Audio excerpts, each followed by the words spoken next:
Isang mapagpalang araw po sa ating lahat. Ako po si Nicole Castillo and welcome po sa aking daily devotion. So, ang topic po natin ngayon is prayer. So, when you say prayer, it is a personal communication with God. It is not a ritual or religious duty, but a real and intimate conversation between the Creator and His redeemed children. Through prayer, we adore God, confess our sins, express gratitude, and bring our needs before Him.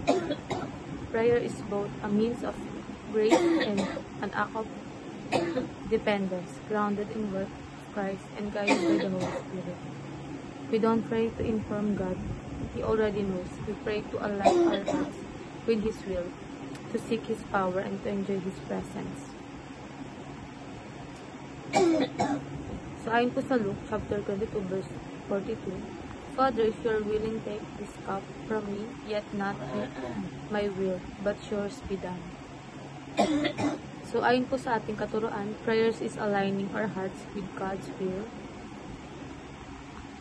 So, ang panalangin ay para i-align ng puso natin sa kalooban ng Diyos.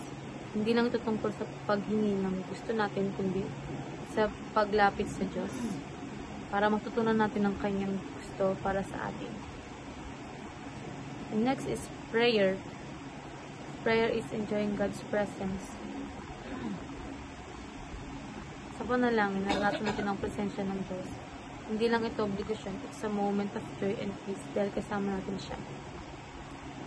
Para kang nakikipag-usap sa isang loving Father na lagi kang tinatanggap. So, next naman is prayer is God's means of glorifying Him. So, ginagamit ng Diyos ang panalangin para luwalhatiin ang Kanyang sarili. So, kapag tumawag tayo sa Kanya at tumanggap ng sagot, nakikita ng ibang tao na kung gaano siya kabuti, nakapangyarihan at tapat. So, dumako naman po tayo sa applications natin. Sinasabi na, pray to be in tune with God. So, manalangin para maging align ang puso at isip mo sa Diyos. Ask Him, Lord, ano po ba ang gusto mong gawin ko? Huwag lang ipilit ang gusto mo.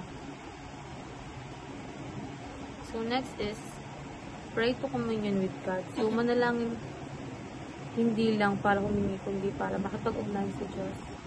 Spend time in prayer kahit walang humingi, just to enjoy His presence.